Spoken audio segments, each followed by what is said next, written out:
வணக்கம். தமிழ் ஃபுட் கார்னரில் இன்றைக்கி காய்கறிகள் எதுவும் சேர்க்காம மசாலா சாதம் ரெடி பண்ண போகிறோம். கடாயில் 2 டேபிள் ஸ்பூன் போல் எண்ணெய் சேர்த்துருக்கேன். எண்ணெய் சூடாகட்டும். இந்த சாதத்துக்கு நான் எண்ணெய் சேர்த்துருக்கேன். நீங்கள் நெய் வேணாலும் சேர்த்துக்கோங்க, அல்லது நெய்யும் எண்ணெயும் கலந்து கூட சேர்த்துக்கலாம். எண்ணெய் சூடானதும் 1/2 டீஸ்பூன் கடலைப்பருப்பு, 1/2 டீஸ்பூன் உளுந்தம்பருப்பு, 1/2 டீஸ்பூன் சீரகம், 1/4 டீஸ்பூன் சோம்பு, 1/2 டீஸ்பூன் கடுகு, 2 டேபிள் ஸ்பூன் வேர்க்கடலை. வேர்க்கடலை ஆப்ஷனல் தான், இருந்தால் சேர்த்துக்கங்க, இல்லைன்னா பரவாயில்ல. முந்திரி பருப்பு இருந்தாலும் நீங்கள் சேர்த்துக்கலாம். அது கூட 2 பச்சை மிளகாய், 1 காஞ்ச மிளகாய். இந்த பருப்பெல்லாம் நல்லா வறுபடட்டும்.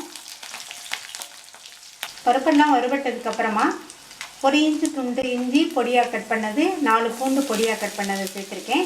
இதுக்கு பதில் நீங்கள் இஞ்சி பூண்டு பேஸ்ட் இருந்தாலும் சேர்த்துக்கோங்க. அது கூட கருவேப்பிலை, கட் பண்ணி போட்ட இஞ்சி பூண்டு துண்டுகளோட பச்சை வாசனை போகட்டும். அதுக்கப்புறமா ஒரு சின்ன சைஸ் பெரிய வெங்காயம் பொடியாக கட் பண்ணதை சேர்த்துடலாம். வெங்காயம் சேர்த்ததுக்கப்புறமா சாதத்துக்கு தேவையான அளவு உப்பு. நான் சாதத்தில் உப்பு சேர்த்துருக்கேன், அதனால் இந்த அளவு போதும். நீங்கள் சாதத்தில் உப்பு சேர்க்கலைன்னா இதில் கூட கொஞ்சம் சேர்த்துக்கோங்க. வெங்காயம் வதங்கி வரட்டும்.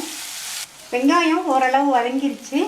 அது கூட கொஞ்சமாக கட் பண்ண புதினா மல்லி இலை சேர்த்துருக்கேன். இது ஆப்ஷனல் தான், இருந்தால் சேர்த்துக்கோங்க, இல்லாட்டி பரவாயில்ல. ஒரு மீடியம் சைஸ் தக்காளி பழம் பொடியாக கட் பண்ணது. தக்காளியை சேர்த்ததுக்கப்புறமா அது கூட 1/4 டீஸ்பூன் மஞ்சள் தூள், 1 டீஸ்பூன் தனியாத்தூள், 1/4 டீஸ்பூன் தனி மிளகாத்தூள், 1/4 டீஸ்பூன் கரம் மசாலா தூள். உங்களுக்கு வேணுன்னா இன்னும் கொஞ்சம் கூட கரம் மசாலா தூள் எக்ஸ்ட்ரா சேர்த்துக்கோங்க. இது எல்லாத்தையும் சேர்த்துடலாம். சேர்த்ததுக்கப்புறமா ஃப்ளேமை கொஞ்சம் கூட்டிட்டு நல்லா இந்த தக்காளியெல்லாம் மசிஞ்சு வர வரைக்கும் வதக்கிக்கலாம். தக்காளியும் நல்லா மசிஞ்சிருச்சு. மசாலா பொடியோட பச்சை வாசனையும் போயிடுச்சு. இப்போது 2 கப் அளவு உதிராக வடித்த சாதத்தை இதில் சேர்த்துடலாம். சேர்த்ததுக்கப்புறமா ஸ்டவ்வோட தீயை குறைச்சிட்டு நல்லா ஒன்றா மிக்ஸ் பண்ணி விட்டுற வேண்டியது தான். மசாலா சாதம் ரெடி ஆயிரும்.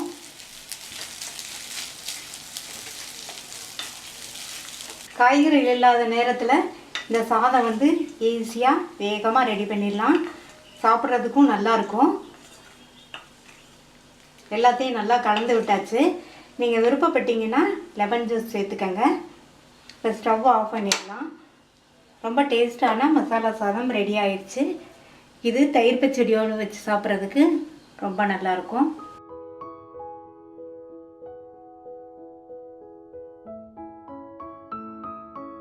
கருவேப்பிலை சாதம் பண்ணுறதுக்கு ஒரு பொடி ரெடி பண்ணிடலாம். ஒரு கடாயில் 1 டீஸ்பூன் எண்ணெய் விட்டு சூடாயிடுச்சு. அதில் 1 டேபிள் ஸ்பூன் கடலைப்பருப்பு. இந்த கடலைப்பருப்பு லேசாக வறுபடட்டும். லேசாக வறுபட்டுருச்சு. அதுக்கப்புறமா 2 டீஸ்பூன் உளுந்தம்பருப்பு, ஒரு 1/4 டீஸ்பூன் அளவுக்கு மிளகு, 1/4 டீஸ்பூன் சீரகம், 2 காஞ்ச மிளகாய். இதை எல்லாத்தையும் நல்லா வறுத்துக்கலாம். மிதமான தீயில் வச்சு இதை வறுத்துக்கங்க. சேர்த்த பருப்பெல்லாம் நல்லா வறுபட்டு சீரகம் மிளகு எல்லாமே வறுபட்டு வாசனை வந்துடுச்சு. அது கூட 1/4 டீஸ்பூன் பெருங்காய பவுடர் சேர்த்த உடனே நல்லா மிக்ஸ் பண்ணி விட்டுட்டு ஒரு கைப்பிடி அளவு ஃப்ரெஷ்ஷான கருவேப்பிலை சேர்த்துக்கோங்க. காஞ்சது வேண்டாம்.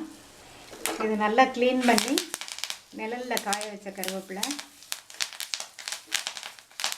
இதை லேசாக வதக்கிக்கோங்க. மொறுமொறுன்னு இருக்கிற அளவுக்கு வேண்டாம். கருவேப்பிலையை சேர்த்து வதங்கிட்டு இருக்கும்போது 1 டேபிள் ஸ்பூன் தேங்காய் துருவல் சேர்த்துக்கோங்க. இது எல்லாத்தையும் சேர்த்து நல்லா வதக்கிடலாம். இந்த தேங்காய் துருவல் சேர்த்தோம்னா இந்த கருவேப்பிலை சாதம் நல்லாயிருக்கும். உங்களுக்கு தேவையில்லைன்னா தேங்காய் துருவல் சேர்க்காம கூட வதக்கிக்கோங்க. எல்லாம் நல்லா வறுபட்டு வதங்கிடுச்சு. இப்போ ஸ்டவ் ஆஃப் பண்ணிவிட்டு இதை வேறு பிளேட்டுக்கு மாற்றிட்டு ஆறட்டும். வறுத்ததெல்லாம் ஆறிடுச்சு. மிக்ஸி ஜாரில் சேர்த்து பவுடரை அரைச்சிக்கலாம். நான் இதில் மிளகாவும் சேர்த்துருக்கேன், மிளகும் சேர்த்துருக்கேன். உங்களுக்கு காரம் அதிகமாக இருக்குதுன்னு நினச்சிங்கன்னா மிளகாயோட அளவை குறைச்சிக்கோங்க. இந்த சாதத்துக்கு 2 டேபிள் ஸ்பூன் எண்ணெய் தேவைப்படும். 1 டீஸ்பூன் வறுக்கும்போது சேர்த்துட்டோம், மீதி எண்ணெயை சேர்த்துருக்கேன். எண்ணெய் சூடாயிடுச்சு. அதில் 1 டீஸ்பூன் கடுகு பொரிய ஆரம்பிச்சிருச்சு. அது கூட ஒரு 10 முந்திரி பருப்பு மாதிரி சேர்த்துக்கிறேன். முந்திரி பருப்புக்கு பதில் நீங்கள் வேர்க்கடலையும் சேர்த்துக்கலாம். அது கூட கொஞ்சமாக கருவேப்பிலை சேர்த்ததுக்கப்புறமா ஸ்டவ்வோட தீயை குறைச்சிக்கோங்க. சாதம் உதிராக வடித்த சாதம் அதை இதில் சேர்த்துடலாம். சாதம் வடித்த உடனே நீங்கள் ஒரு அகலமான தட்டில் பரப்பி வச்சுட்டு லைட்டாக எண்ணெய் சேர்த்துக்கோங்க. நான் வந்து 2 கப் சாதம் சேர்த்துருக்கேன். சாதம் கிளறும்போது தீயை குறைச்சி வச்சுக்கோங்க. இந்த அரைச்ச பொடியை இதில் சேர்த்துடலாம். தேவையான அளவு உப்பு சேர்த்துக்கோங்க. நான் சாதத்துலேயும் உப்பு சேர்த்துருக்கேன், அதனால் இதுக்கு இந்த அளவு போதும். சேர்த்துட்டு தீயை குறைச்சி வச்சே இந்த சாதத்தை வந்து நல்லா கிளறிடலாம்.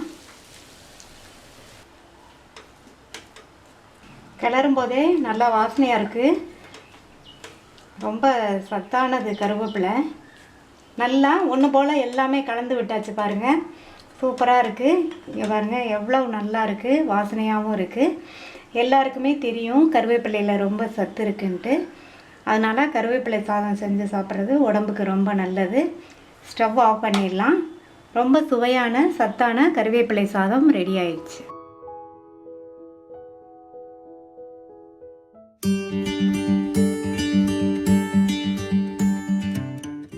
அரை கப் அரிசியை உதிராக வடித்து வச்சுருக்கேன். அதில் 1 டீஸ்பூன் அளவுக்கு நல்லெண்ணெய் சேர்த்துட்டு இதை வந்து நல்லா கிளறி விட்டுறலாம். ஆறட்டும், அப்போ தான் இன்னும் நல்லா உதிராக இருக்கும். இங்கே வந்து 3 உருளைக்கிழங்க சாஃப்டாக வேக வச்சுருக்கேன். தோல் உரித்த உருளைக்கிழங்குல பாதியை எடுத்துட்டு இதில் மேஷ் பண்ணிடலாம். இந்த உருளைக்கிழங்க சின்ன சின்ன துண்டுகளாக கட் பண்ணிக்கலாம். இந்த மாதிரி மேஷ் பண்ணி வச்சுக்கணும். இன்னொரு பாதியை இந்த மாதிரி சின்ன சின்ன துண்டுகளாக கட் பண்ணி வச்சுருக்கேன். உருளைக்கிழங்கு சாதத்துக்கு ஒரு பவுடர் ரெடி பண்ணணும். 1 டீஸ்பூன் எண்ணெய் விட்டு சூடாயிடுச்சு. அதில் 1 டீஸ்பூன் கடலைப்பருப்பு லேசாக பொரிஞ்சு வரட்டும். அதுக்கப்புறமா 1 டீஸ்பூன் உளுந்தம்பருப்பு. இந்த 2 பருப்புமே நல்லா பொன்னிறமாக வறுபடட்டும். பொன்னிறம் ஆயிடுச்சு. அது கூட 2 காஞ்ச மிளகாய், ஒரு அரை டேபிள் ஸ்பூன் தனியா விதைகள் சேர்த்ததுக்கப்புறமா இதுவுமே நல்லா வாசனை வர வரைக்கும் வறுபடட்டும். எல்லாமே வறுபட்டு நல்லா வாசனை வந்துருச்சு. அது கூட 1/4 டீஸ்பூன் பெருங்காய பவுடர் சேர்த்துக்கலாம். உங்களுக்கு பெருங்காய பவுடர் வாசனை பிடிக்கலைன்னா கரம் மசாலா தூள் சேர்த்துக்கோங்க 1/4 டீஸ்பூன். இப்போ ஸ்டவ் ஆஃப் பண்ணிவிட்டு இதை உடனே வேறு பிளேட்டுக்கு மாற்றி ஆற வச்சிடலாம். வறுத்ததெல்லாம் ஆறிடுச்சு. மிக்ஸி ஜாரில் சேர்த்துடலாம். இது கூட கொஞ்சமாக உப்பு சேர்த்துடலாம். சேர்த்துட்டு நல்லா பவுட்ரு பண்ணி அரைச்சி எடுத்துகிட்டு வந்துடலாம். கடாயில் 1 டேபிள் ஸ்பூன் நல்லெண்ணெய் விட்டுருக்கேன். நல்லெண்ணெய் சூடாகிடுச்சு. அதில் கடுகு அரை டீஸ்பூன் சேர்த்துக்கலாம். கடுகு பொரிஞ்சிருச்சு. கருவேப்பிலை கொஞ்சம் சேர்த்துக்கலாம். ஒரு 10 முந்திரி பருப்பு,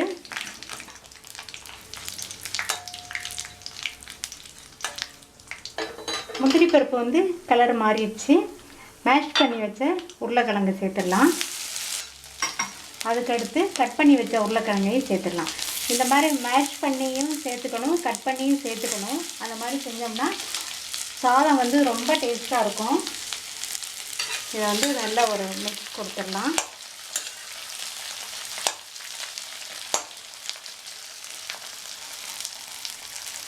மிக்ஸ் பண்ணி விட்டுட்டு 1 பிஞ்ச் மஞ்சள் தூள் சேர்த்துக்கோங்க.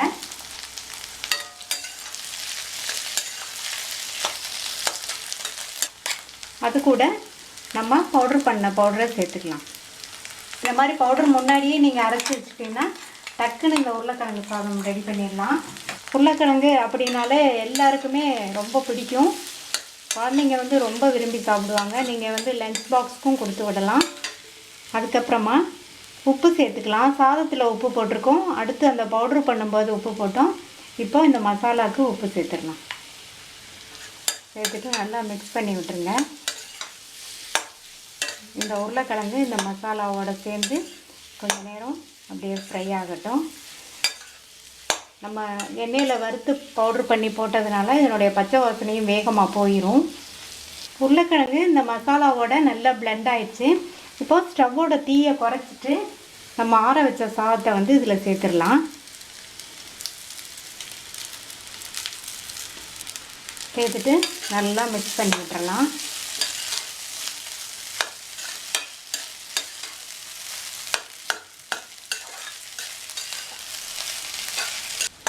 நல்லா ஒன்று போல் மிக்ஸ் ஆகி உருளைக்கிழங்கு சாதம் ரெடி ஆயிடுச்சு.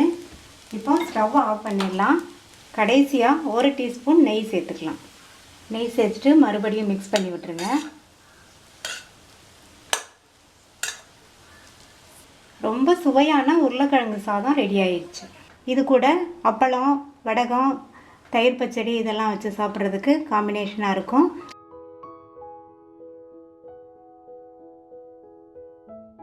தேங்காய் பால் புலாவ் பண்ண போகிறோம். ஸ்டவ்வில் குக்கர் போட்டிருக்கேன். அதில் 1 டேபிள் ஸ்பூன் எண்ணெய் சேர்த்துக்கலாம். இது கூட 1/2 டேபிள் ஸ்பூன் நெய் சேர்த்துக்கலாம். இதுக்கு நெய் கம்மியாக சேர்த்தா போதும். நம்ம தேங்காய் பால் சேர்த்து பண்ணுறதுனால திகட்டும். அதனால் நான் 1/2 டேபிள் ஸ்பூன் சேர்த்துருக்கேன்.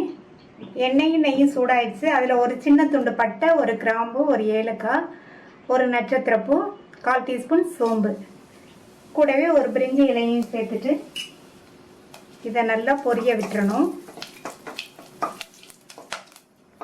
நல்லா பொரிஞ்சதுக்கப்புறமா அது கூட 10-12 முந்திரி பருப்பு சேர்த்துக்கலாம். முந்திரி பருப்பு சேர்த்தா நல்லாயிருக்கும். நீங்கள் விருப்பப்பட்டால் சேர்த்துக்கங்க, இல்லைன்னா விட்டுறலாம். இந்த முந்திரியையும் இதில் லைட்டாக வறுத்து விட்டுக்கணும். இது கூட கட் பண்ண ஒரு பெரிய வெங்காயத்தை சேர்த்து வதக்கிக்கலாம். வெங்காயத்தை இந்த மாதிரி நீல வாக்கில் கட் பண்ணிக்கோங்க. வெங்காயம் வந்து ரொம்ப வதங்கக்கூடாது, லைட்டாக வதங்கினா போதும். தேங்காய் பால் சாதங்கிறதுனால லைட்டாக வதக்கிக்கோங்க, இல்லைன்னா சாதத்தோட கலர் மாறிடும். அடுத்து இது கூட 1/2 டேபிள் ஸ்பூன் இஞ்சி பூண்டு பேஸ்ட்டு, 2 கீறின பச்சை மிளகாய். பச்சை மிளகாய் இந்த அளவு போதும். சேர்த்த இஞ்சி பூண்டு பேஸ்ட்டோட பச்சை வாசனை போகட்டும். இப்போ 1 நிமிஷம் ஆச்சு. இஞ்சி பூண்டோட பச்சை வாசனை போயிடுச்சு. இது கூட கொஞ்சமாக மட்டும் கொத்தமல்லி இலைகள் சேர்த்துக்கோங்க. கொத்தமல்லி இலைகள் இந்த அளவு சேர்த்தா போதும். அதையும் லைட்டாக மிக்ஸ் பண்ணி விட்டுட்டு, நான் இந்த கப்பில் 1 கப் பாசுமதி அரிசி கழுவிட்டு 20 நிமிஷமாக ஊற வச்சுருக்கேன். அதுக்கு 1/2 கப் தேங்காய் பால் சேர்க்கணும். அரிசி எடுத்த கப்லேயே 1/2 கப் தேங்காய் பால் சேர்த்துக்கோங்க. 1/2 மூடு தேங்காயை அரைச்சி ஃபஸ்ட்டு பால், 2வது பால், 2 பாலும் எடுத்து தான் நான் சேர்த்துருக்கேன். அடுத்து இது கூட ஊற வச்ச அரிசியை தண்ணியை வடிச்சிட்டு சேர்த்துக்கணும்.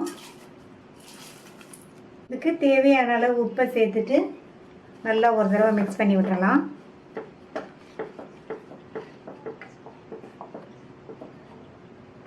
மூடி போட்டுடலாம்.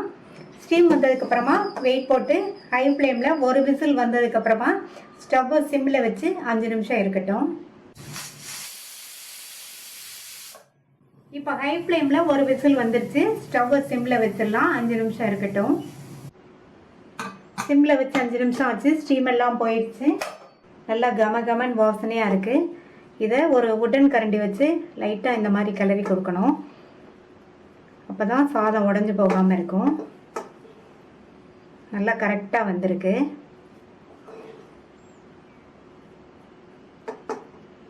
ரொம்ப ரொம்ப சுவையான தேங்காய் பால் சாதம் ரெடி ஆயிடுச்சு.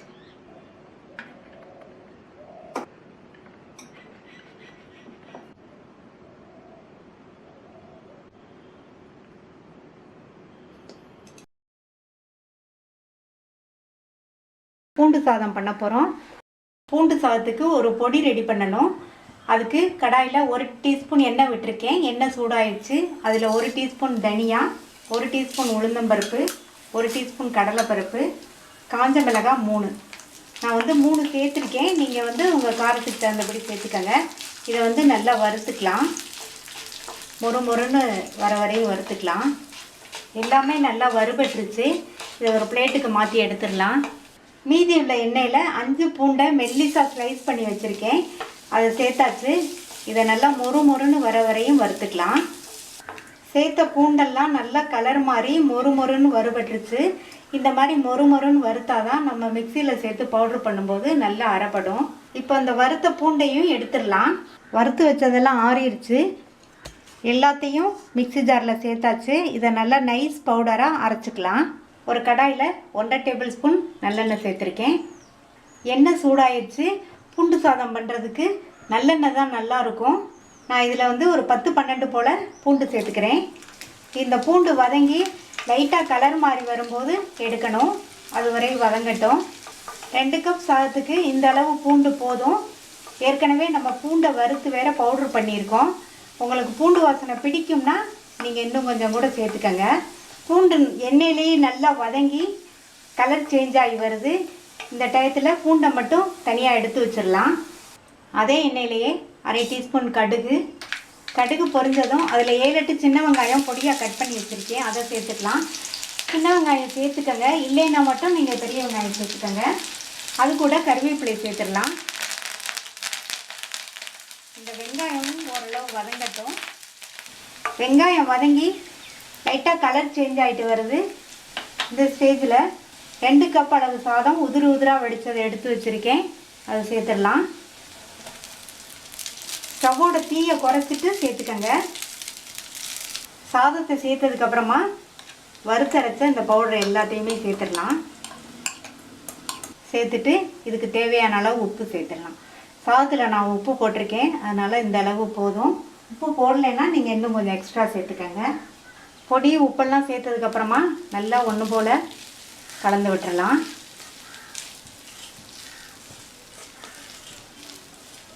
நல்லா கலந்து விட்டாச்சு. எண்ணெயில் வறுத்து வச்ச இந்த பூண்டை சேர்த்துடலாம். சேர்த்துட்டு மறுபடியும் நல்லா கலந்து விட்டுற வேண்டியதான். பூண்டு வாசனையோட இந்த சாதம் வந்து ரொம்ப நல்லாயிருக்கும். பூண்டு உடம்புக்கு ரொம்ப நல்லது, அதனால் அடிக்கடி இந்த சாதம் செஞ்சு கொடுக்கலாம். லஞ்ச் பாக்ஸ்லையும் செஞ்சு கொடுத்து அனுப்பலாம். இப்போ ஸ்டவ் ஆஃப் பண்ணிடலாம். சுவையான பூண்டு சாதம் ரெடி ஆயிடுச்சு. நீங்களும் ட்ரை பண்ணி பார்த்துட்டு லைக், ஷேர் அண்ட் கமெண்ட் பண்ணுங்கள். தமிழ் ஃபுட் கார்னர் சேனலுக்கு சப்ஸ்கிரைப் பண்ணுங்கள். தேங்க்யூ.